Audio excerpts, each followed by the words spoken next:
Hello everyone, नमस्ते, अस्सलाम वालेकुम, सत श्री अकाल। मैं हूँ रोहित और आपका अपने यूट्यूब चैनल वे टू ज्ञानशाली में स्वागत करता हूँ।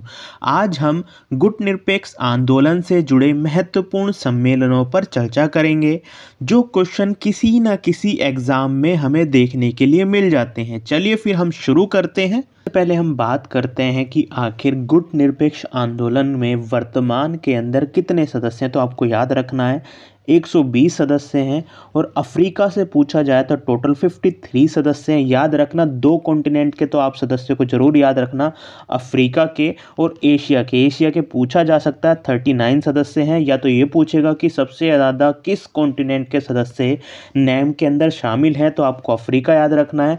दूसरे नंबर पे अफ्रीका के बाद एशिया की सदस्यता पूछ सकता है कि कितने सदस्य इसमें शामिल हैं, तो 39 याद रखिएगा। तीसरे नंबर पे चाहिए याद रखिएगा कि यूरोपीय महाद्वीप से भी 2 सदस्य इसके अंदर शामिल हैं, अजरबैजान और बेलारूस। इन दोनों ही सदस्यों की संख्या को आप याद रखिएगा, नाम भी इन दोनों के याद रखिएगा। देखो, अब सदस्य के अलावा हम बात करते हैं कि इसके अंदर ऑब्जर्वर कंट्रीज भी हैं, यानी पर्यवेक्षक सदस्य के रूप में जो 17 सदस्य हैं उसकी संख्या को आपको याद रखना है। मगर कुछ नाम भी आप याद रखेंगे, जैसे मध्य एशिया का कजाकिस्तान, किर्गिस्तान, तजाकिस्तान। फिर हम बात करते हैं यूक्रेन भी इसका जो है ऑब्जर्वर सदस्य है, परमानेंट सदस्य नहीं है। चाइना भी ऑब्जर्वर है, ब्राज़ील भी ऑब्जर्वर है और अर्जेंटीना में। ये 17 में से ना जो महत्वपूर्ण नाम थे उसे हमने शामिल किया है। एक नज़र डाल लेंगे, बस इतना याद रखेंगे। फिर एक चीज़ और आपको याद रखना है, हो सकता है सार्क में ऑब्जर्वर सदस्यों की संख्या पूछ ले तो उसको 9 याद रखना है। और जब हम बात करते हैं नेम के अंदर ऑब्जर्वर कंट्रीज़ या देश कितने हैं, तो 17। आप इन दोनों चीज़ को याद रखेंगे। आगे चलते हैं कि देखो, ऑब्जर्वर कंट्री के अलावा भी ना ऑब्जर्वर संगठन भी शामिल होते हैं। उन ऑब्जर्वर संगठन में हम किस किस को नाम याद रखेंगे। वैसे तो टोटल सदस्य 10 हैं, मगर हमें 10 में से कितनों को याद रखना है, तो हमें याद रखना है ओनली 5 या 6 को। जो 5 है वो महत्वपूर्ण है, उनके नाम याद रखना। पहला अफ्रीका यूनियन, दूसरा लीग ऑफ अरब स्टेट्स, जो अरब की कंट्रीज़ है उनकी ये जो लीग है वह है। तीसरा यूएन भी इसका ऑब्जर्वर ऑर्गेनाइजेशन है। फिर है world peace council. World peace council क्या करती है, देश में या पूरे वर्ल्ड में जो है शांति के लिए प्रयास करती है, चाहे वो निशस्त्रीकरण के लिए हो, परमाणु को समाप्त करना हो, उपनिवेशवाद का अंत करना हो, या मानवाधिकार की बात करना हो, ये वह काम करती है। फिर ऑर्गेनाइजेशन ऑफ इस्लामिक कॉन्फ्रेंस। देखो, ऑर्गेनाइजेशन ऑफ इस्लामिक कॉन्फ्रेंस वही है जो मुस्लिम राष्ट्रों का, अफ्रीका और एशिया के अंदर जो मुस्लिम राष्ट्र है उनका संगठन है। तो इन 5 के नाम तो आप जरूर याद रखिएगा, क्योंकि अगर वह बाई चांस आपको ऑप्शन दे देता है तो 5 तो उसमें जरूर रहेंगे ही। छठे को भी आप याद रख सकते हैं, एफ्रो एशियन पीपल सोलिडरी ऑर्गेनाइजेशन। ठीक है, आगे चलते हैं। पहले सम्मेलन की बात करने से पहले सबसे पहले नज़र डालते हैं 1955 का बांडुंग सम्मेलन। बांडुंग सम्मेलन के अंदर क्या होता है, इसके जो एशिया और अफ्रीका के 29 सदस्य, देखो याद रखना, सदस्य संख्या जान लेता है, वो आपसे पूछ लेता है कितने सदस्य बांडुंग सम्मेलन में शामिल हुए थे। जो इंडोनेशियन में हुआ था उसके 29 सदस्य थे और इसमें 10 सूत्री या कहें 10 सिद्धांतों को अपनाया था। आपको सिद्धांत जानने की जरूरत नहीं है, बस 10 सिद्धांत का नाम दे सकता है वो किसमें, तो बांडुंग सम्मेलन को आप याद रखेंगे और 29 देश शामिल थे। फिर आपको याद रखना है जो नेम का पहला सम्मेलन होता है बेलग्रेड यूगोस्लाविया में होता है। फिर आपसे ये चीज़ और वह पूछ सकता है, कौन 3 सूत्रधारक देश या नेता थे जिसने नेम की वास्तविकता में नींव रखी थी। तो आप वैसे तो 5 नाम को याद रखते ही हैं, Joseph Broz Tito, Nehru, Nasser, Kwame Nkrumah और सुंक्रूनो, मगर आपको 3 को जरूर याद रखना है जो वास्तविक सूत्रधार माने जाते हैं, संस्थापक माने जाते हैं। इसके कौन से हैं वो, नेहरू, टीटो जो युगोस्लाविया के राष्ट्रपति थे, जोसेफ ब्रास टीटो। फिर हैं हम राष्ट्रपति किसके, मिस्र के, नासिर। इन तीनों के नाम आपको जरूर याद रख लेने हैं। 5 तो आप मुझे पता है 5 के 5 जानते हैं, वारमे नक्रूमा को भी जानते हैं, सुंक्रोनो को भी जानते हैं जो इंडोनेशिया के थे, मगर 3 सूत्रधार मेन थे, नेहरू, टीटो और नासिर। इनका नाम याद रखेंगे। जब पहला सम्मेलन हुआ, जब इसमें नींव रखी गई किसकी, नेम आंदोलन की, गुट निरपेक्ष आंदोलन की, तो इसमें याद रखना 25 संस्थापक सदस्य थे, 25। अब ये कन्फ्यूजन में हो सकते हैं कि बांडुंग सम्मेलन में कितने शामिल हुए, 29, ठीक है, मगर जो संस्थापक थे वो कितने बने, 25 सदस्य। और इसी सम्मेलन के अंदर 27 सूत्री घोषणा पत्र को क्या किया गया, अपनाया गया। अब ये घोषणा पत्र में क्या था आपको नहीं जानना है, बस याद रखना 27 सूत्री। फिर हम बांडुंग को याद रखेंगे 10 सूत्री या 10 सिद्धांतों के आधार पर, तो ये चीज़ आपको याद रखनी है। अब जरा आपने याल्टा सम्मेलन का नाम सुना होगा, याल्टा सम्मेलन 1945, ये किस किस के बीच हुआ था, रूजवेल्ट के बीच, चर्चिल के बीच और स्टालिन के बीच, जो रशिया के थे या कहें यूएसएसआर के थे। फिर हम ब्रिटेन की चर्चिल की बात करते हैं, यूएसए के रूजवेल्ट की बात करते हैं, इन तीनों के बीच ना एक याल्टा सम्मेलन हुआ था। उसी के आधार पर ना बेलग्रेड सम्मेलन की जो नींव रखी थी, नैम की जो 3 नेताओं ने नींव रखी थी, वहाँ पर 1956 में 3 नेता मिलते हैं। कौन कौन मिलते हैं, वही 3 सूत्री नेता, वही 3 संस्थापक नेता, टीटो, नेहरू और नासिर, जिन्होंने ब्रिजुनी आइसलैंड जो पहले युगोस्लाविया का क्षेत्र हुआ करता था, 1956 में मिले। तो इन तीनों के सम्मेलन को भी तीसरी दुनिया का याल्टा सम्मेलन कहा गया। याद रखना, जो वास्तविक याल्टा सम्मेलन किसके आधार पर था, रूजवेल्ट, चर्चिल, स्टालिन का, उसी के आधार पर तीसरी दुनिया का याल्टा सम्मेलन किसे कहा जाता है, जब बेलग्रेड सम्मेलन के स्थापना से पहले 3 नेता, कौन 3 नेता, नेहरू, नासिर और टीटो ने क्या रखा था, ब्रिजुनी आइसलैंड में 1956 में एक सूत्र रखा था कि हम नए विश्व की संकल्पना करते हैं जो शांति वाला होगा, जो आज़ादी से अपनी फॉरेन पॉलिसी को चला सकेगा। तो इसलिए इसे कहा गया 3 देशों का या तीसरी दुनिया का याल्टा सम्मेलन। इसमें भी 3 नेता शामिल रहे। इस चीज़ को याद रख लेना, कम बुक में देखने का आपको मिलेगा। दूसरे सम्मेलन की बात करते हैं। देखो, दूसरे सम्मेलन काहिरा में हुआ था, मिस्र की राजधानी है काहिरा, 1964 में, ठीक है। शांति और अंतर्राष्ट्रीय सहयोग का कार्यक्रम इसमें अपनाया गया। देखो, जब पहला सम्मेलन बेलग्रेड्स में हो गया तो अब ये रणनीति बनी कि पूरे दुनिया में, तीसरी दुनिया के देशों के लिए या थर्ड ब्लॉक के लिए हम क्या करेंगे, शांति और अंतर्राष्ट्रीय सहयोग का एक कार्यक्रम अपनाते हैं। बस आपको ये रखना है ये थीम के तौर पर कि वह पूछ सकता है। फिर तीसरे सम्मेलन की हम बात करें तो तीसरा सम्मेलन हुआ था लुसाका में। ये कौन था, ये जाम्बिया का देश था, अफ्रीका में देश पड़ता है। 1970 में, देखो सन भी आप याद रखेंगे, 1970 में सम्मेलन हुआ, तीसरा सम्मेलन लुसाका जाम्बिया में। तो इसमें क्या कहा गया, इसमें पहली बार ये कहा गया कि जो विकासशील देश, जो पिछड़े गरीब देश हैं, तीसरी दुनिया के देश हैं, उनके साथ आर्थिक आधार पर क्या करते हैं, शोषण करते हैं। इसलिए हमें क्या करना है, गुट निरपेक्ष तथा आर्थिक प्रगति के लिए अपना एक घोषणा पत्र तैयार कर लिया और उसे लागू इसके अंदर कर दिया गया। तो आपसे पूछेगा सीधे तौर पर कि ये बताइए कि गुट निरपेक्ष तथा आर्थिक प्रगति का घोषणा पत्र कब अपनाया गया, तो आपको 1970 लुसाका याद रखा है, लुसाका सम्मेलन, तीसरा सम्मेलन, ठीक है। अब जब आपने यहाँ हमने बता दिया कि तीसरा सम्मेलन हुआ, तीसरे सम्मेलन के बाद आपने एक चीज़ सुनी होगी, नियो, ठीक है, नियो सुना होगा, new international economic organisation, new international economic order व्यवस्था, नई अंतर्राष्ट्रीय आर्थिक व्यवस्था जो अपनाई गई, वो किस में अपनाई गई थी, 1973 में अल्जीरियस सम्मेलन में, ठीक है, अल्जीरियस सम्मेलन में अपनाई गई। अब ये क्यों अपनाई गई, हमने कहा जब तीसरा सम्मेलन हुआ, उस तीसरा सम्मेलन में इन्होंने ये कहा था कि विकासशील देश जो हैं, जो डेवलप्ड कंट्री है, यूरोप और क्या कहते हैं अमेरिका जैसी कंट्री, ये जो पिछड़े हुए देश हैं, थर्ड वर्ल्ड देश हैं, इनके साथ अंतर्राष्ट्रीय अर्थव्यवस्था में भेदभाव करते हैं। अपने अनुसार इन्होंने नियम कानून बनाए रखे हैं जो किसके लिए हानिकारक हैं, तीसरी दुनिया के लिए। समानता के आधार पर वो आर्थिक नियम नहीं है। इसलिए हमने क्या किया, न्यू इंटरनेशनल इकोनॉमिक ऑर्डर का आइडिया अपनाया, ठीक है। न्यू दुनिया, ये इस तरीके से है कि नई दुनिया का एक आइडिया था जो आर्थिक परिप्रेक्ष्य में शामिल था, जिसे अल्जीरियस सम्मेलन में अपनाया गया, ठीक है। अब एक चीज़ को आप ये और याद रखना, एकमात्र ऐसा सम्मेलन माना जाता है जहाँ पर यूएन के, ठीक है, सेक्रेटरी जनरल जो होते हैं, महासचिव जो है, डोंग कुर्ट वाल्डमहीम ने इस सम्मेलन में आकर के गेस्ट के रूप के आकर के यहाँ पर शामिल होते हैं।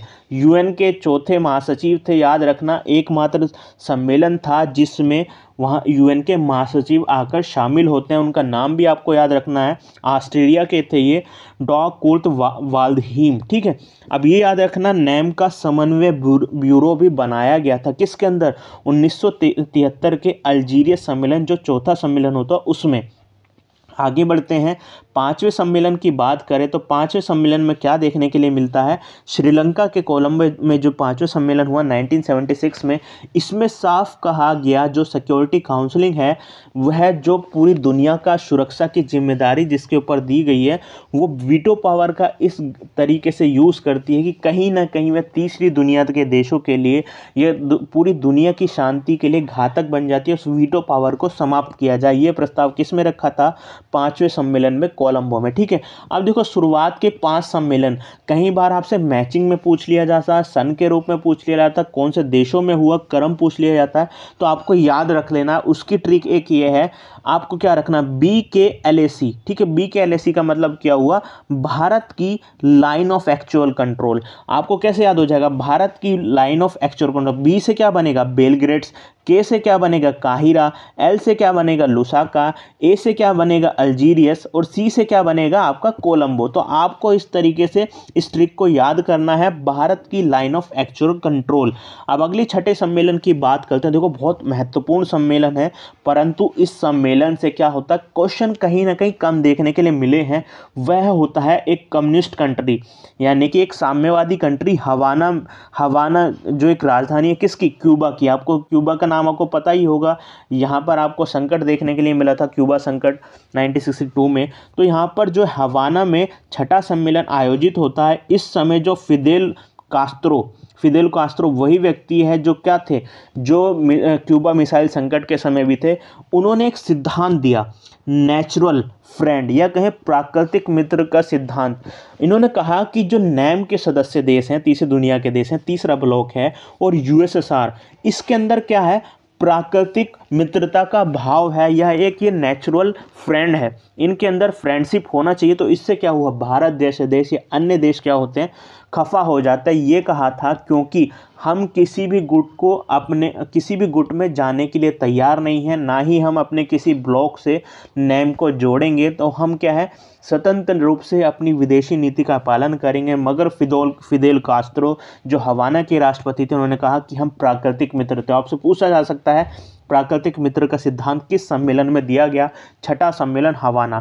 ठीक है, और इसमें क्या हुआ, इसमें हमें एक विवाद देखने के लिए मिलता है। क्या विवाद था, 3, या तो देखो ध्यान रखना, या तो 3 हो सकता है या 2 गुट का नाम ले सकते हैं, 3 या 2 गुट का विभाजनकारी विवाद या विचार। इसमें हुआ क्या, आप जानते हैं, एक गुट USSR हो गया, एक गुट USA वाला हो गया, और एक नैम हो गया। तो या तो आपसे 2 गुट के बारे में पूछेगा, तीसरा गुट का भी नाम ले सकता है।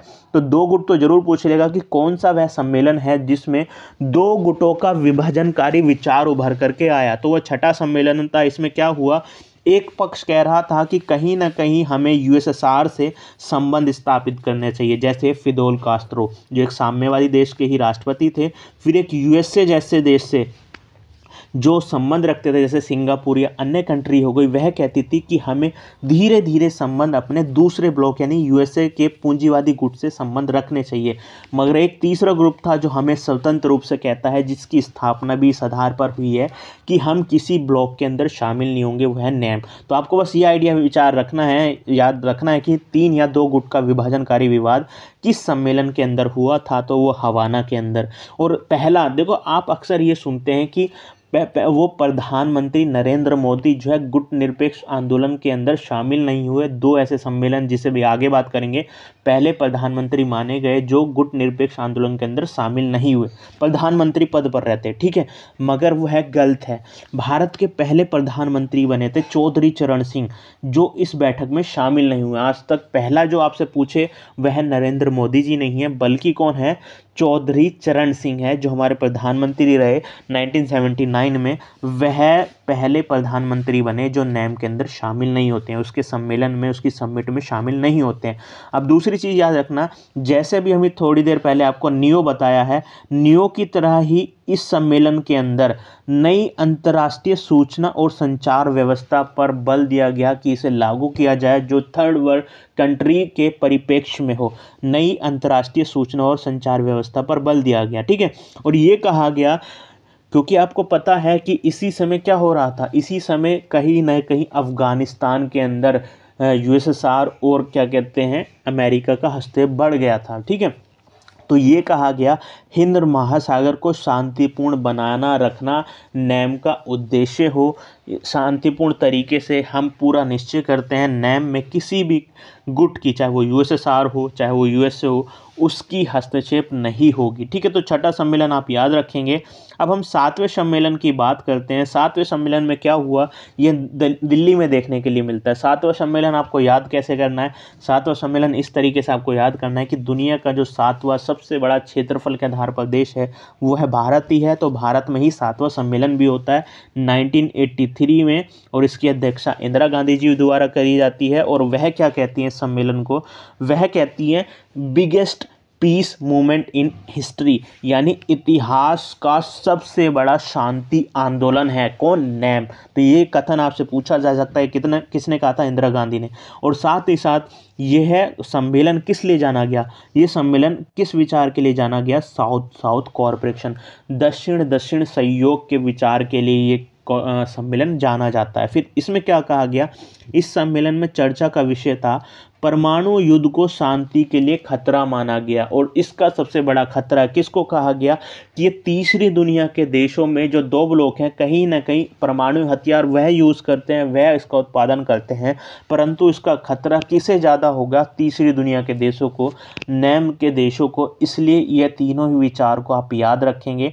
अब हम आगे चलते हैं, 8वें सम्मेलन की बात करते हैं। इसमें बस एक चीज़ आपको याद रखनी है कि जिम्बाब्वे के हरारे में 1986 में 8वें सम्मेलन हुआ, वह दक्षिण अफ्रीका एकता कोष की स्थापना की गई। अब ये क्यों की गई थी दक्षिण अफ्रीका एकता कोष की, क्योंकि आप देखते हैं जो साउथ अफ्रीका था वहाँ पर आपको रंग भेद के आधार पर भेदभाव देखने के लिए मिलता था, जो 1992 में समाप्त भी हो जाता है। तो वहाँ पर जो इस तरीके के आंदोलन थे उनको समर्थन करने के लिए, वहाँ पर जो रंग के आधार पर भेदभाव होता था उसको समाप्त करने के लिए, वहाँ की सरकार को हेल्प करने के लिए, वहाँ के ग्रुप को हेल्प करने के लिए दक्षिण अफ्रीका एकता कोष बनाया गया था। ठीक है, आगे चलते हैं, 9वें सम्मेलन की बात करते हैं। तो 9वें सम्मेलन में आपको देखने के लिए मिलेगा पहला एकमात्र स्थान रहा 9वां सम्मेलन जहां बेलग्रेड्स में दोबारा सम्मेलन हुआ। ठीक है, बेलग्रेड्स में आपको पता है 1961 में पहला सम्मेलन बेलग्रेड्स में ही होता, तो दूसरा वह स्थान दोबारा 89 में 9वां सम्मेलन हुआ। तो इसमें क्या कहा गया, इसमें यही कहा गया, क्योंकि आप देखते हैं 1991 में पूरी तरीके से यूएसएसआर कोलैप्स कर जाता है, और आपको देखने के लिए मिला बर्लिन की दीवार कब गिरती है, बर्लिन की दीवार गिरती है 1989 में। 1989 में जब बर्लिन की दीवार गिराई जाती है तो आपको देखने के लिए मिलेगा उसके बाद नैम के सदस्य ने भी यह कहना चालू कर दिया कि अब हमें दो ध्रुवीय विश्व व्यवस्था नहीं चाहिए, यानी कि 2 पोलर सिस्टम नहीं चाहिए, बल्कि हम मल्टीपोलर की बात करते हैं, बहुध्रुवीय व्यवस्था की बात करते हैं, बहुध्रुवीय विश्व की बात करते हैं। इसकी संकल्पना किस सम्मेलन में रखी गई, तो वह बेलग्रेड्स का 9वां सम्मेलन जो 1989 में होता है। अभी आपने जाना कि शीत युद्ध समाप्त कब हो जाता है, 1991 में, जब कोलैप्स कर जाता है यूएसएसआर। तो हम यहाँ देखते हैं कि कौन सा सम्मेलन था जो शीत युद्ध की समाप्ति के बाद होता, तो 1992 में 10वां सम्मेलन। ठीक है, 10वां सम्मेलन आप याद रखेंगे जो जकार्ता में होता है। और इस सम्मेलन में यह होता है कि पहला सम्मेलन था एक तो शीत युद्ध की समाप्ति के बाद, दूसरा अब क्योंकि नैम ही इस वजह से स्थापित किया गया था कि हम किसी भी ब्लॉक में शामिल नहीं होंगे, चाहे वो यूएसएसआर का ब्लॉक हो, साम्यवादी, फिर वो पूंजीवादी ब्लॉक हो, यूएसए के अंडर वाला। जब वो ही समाप्त हो गया तो यूएसए की नैम की क्या प्रासंगिकता रह गई, नैम का क्या रिलेवेंस रह गया, तो इसकी जन्म को लेकर के, यानी कि इसकी महत्वता को लेकर के अब प्रश्न चिन्ह खड़ा हो गया। तो इस सम्मेलन को ये आप तरीके से याद रखेंगे। तो 11वां सम्मेलन क्या हुआ, इन्होंने 11वां सम्मेलन में बढ़ चढ़ करके यही बताया जो कोलंबो में हुआ 1995 में, कि आप कैसे कह सकते हैं कि जो शीत युद्ध समाप्त होने के बाद हमें क्या नैम को भी समाप्त कर देना चाहिए। तो इन्होंने कहा नहीं, आज भी आर्थिक स्तर पर, अंतर्राष्ट्रीय अर्थव्यवस्था में, अंतर्राष्ट्रीय राजनीति में तीसरी दुनिया के देशों का सहयोग, उनका हस्तक्षेप, उनकी समानता, उनके अधिकारों का अधिकारों का हनन होता है। साथ ही साथ विकासशील देश आज भी, या कहें फर्स्ट वर्ल्ड कंट्री और सेकंड वर्ल्ड कंट्रीज़ के जो देश हैं, इन तीसरी दुनिया पर आधिपत्य करने की कोशिश करते हैं। उसका ही एक उदाहरण IMF और वर्ल्ड बैंक है। इसमें सुधारों की मांग उठती है किसमें? 11वें सम्मेलन में। तो आप ये याद रखेंगे। फिर 12वें सम्मेलन को आप याद रखेंगे कि 12वां सम्मेलन पहली बार होता है जब 1992 में पूरी तरीके से वहाँ पर रंग भेद का कानून समाप्त हो जाता है। कहाँ पर? दक्षिण अफ्रीका, साउथ अफ्रीका के अंदर। तो 1998 में नेल्सन मंडेला की अध्यक्षता में 1998 में डरबन में सम्मेलन होता है नैम का, जो 12वां सम्मेलन था। और इसमें यह कहा गया कि 21वीं सदी में प्रवेश से पहले, जब 21वीं सदी 2 से 3 साल बाद चालू हो जाएगी, उस सदी से पहले हमें दुनिया में से पूर्ण रूप से परमाणु हथियारों को समाप्त करना है। तो याद रखेंगे ये किस सम्मेलन में कहा गया कि 21वीं सदी से पहले परमाणु को पूर्ण रूप से हमें समाप्त करना है। वह था 12वां सम्मेलन जो डरबन में होता है और जिसकी अध्यक्षता नेल्सन मंडेला द्वारा की गई। ठीक है, अब अगली बात 13वें सम्मेलन की बात करें। 13वां सम्मेलन देखने के लिए मिलता है मलेशिया में, कुआलालंपुर में। ठीक है, तो इसमें क्या कहा गया कि सभी देश युद्ध के विचार का परित्याग करें और द्विपक्षीय शांति वार्ता का सहारा लें। इसमें कहा गया कि जो पूरी दुनिया में जो किस तरीके से आपको देखने के लिए मिलता है युद्ध है, वो कहीं ना कहीं वहाँ के मानव को और साथ ही साथ वहाँ की संपत्ति को, और वो कहीं ना कहीं जो तीसरी दुनिया के देश हैं उस युद्ध से प्रभावित होते हैं। इसलिए क्या करना है, आपके बीच अगर कोई विवाद है, मतभेद है, तो उसे शांतिपूर्ण वार्ता से, डिस्कशन से, चर्चा से हल किया जाए, ना कि युद्ध का सहारा लेकर के। इसलिए ये कहा गया कि तीसरी दुनिया के या नैम के देश क्या करते हैं, हम परित्याग करेंगे, हम ये पालन करेंगे कि हमारे बीच कभी भी युद्ध ना हो। ठीक है, अब आगे चलते हैं 17वां। देखो 13वें से सीधे 17वें सम्मेलन पे आ रहे हैं, उसके बीच कोई खास मुझे लगा नहीं। तो 17वां सम्मेलन कहाँ पर होता है? 2016 के अंदर वेनेजुएला में होता है 17वां सम्मेलन। वेनेजुएला याद रखेंगे। तो पहला हमने बताया था चौधरी चरण सिंह पहले प्रधानमंत्री थे जो नैम के सम्मेलन में नहीं गए थे, समिट में नहीं गए थे, मगर उसके बाद जो प्रधानमंत्री बने हुए थे प्रधानमंत्री नरेंद्र मोदी, जो वेनेजुएला में हुए 17वें सम्मेलन में नहीं जाते हैं। तो ऐसे वह दूसरे प्रधानमंत्री हुए, ना कि वो पहले। इसकी जगह पर कौन गए थे? उपराष्ट्रपति हामिद अंसारी। अब जो हम 18वें सम्मेलन की बात करें, जो इसका अंतिम सम्मेलन अभी तक हुआ है, वह था बाकू अज़ेरबैजान जो सम्मेलन था वह 18वां सम्मेलन माना गया, और जो 2019 में होता है। इस सम्मेलन में हमें देखने के लिए क्या मिलता है? इस सम्मेलन में जब PM दोबारा से इस सम्मेलन में नहीं जाते हैं, नरेंद्र मोदी प्रधानमंत्री दोबारा से इस सम्मेलन में नहीं जाते हैं, इसलिए वेंकैया नायडू उपराष्ट्रपति वो शिरकत करते हैं इस सम्मेलन में। और इस सम्मेलन की थीम को आप जरूर याद रखेंगे, क्योंकि अभी तक जो लास्ट सम्मेलन हुआ है वह यही है जो 2019 में होता है। उसका सम्मेलन की थीम थी समकालीन विश्व की चुनौतियों के समाधान के लिए बांडुंग सिद्धांतों को अनुपालन करना, दोबारा से उन सिद्धांतों को पालन करना। तो हमने बताया था ये 10 सिद्धांत, इन 10 सिद्धांतों को दोबारा से किस सम्मेलन में अनुपालन की चर्चा की गई। तो जो हमारा अंतिम सम्मेलन हुआ बाकू में हुआ 2019 में, उसको आप याद रखेंगे इसकी थीम को। और इसी साथ साथ हम क्या देखते हैं, 2020 में बांडुंग सम्मेलन की 65वीं वर्षगांठ बनाई जाएगी, यह भी इस सम्मेलन में कहा गया। और 2021 में, क्योंकि पहला सम्मेलन कब हुआ था? 1961 में, तो अब 2021 में बेलग्रेड सम्मेलन की 60वीं वर्षगांठ भी बनाई गई है। तो आप इस सम्मेलन को इस तरीके से याद करेंगे। जब 19वें सम्मेलन की बात करें, जो अब प्रस्तावित है आने वाले समय में होगा, 2030 में होगा, 19वां सम्मेलन होगा। ये कहाँ होगा?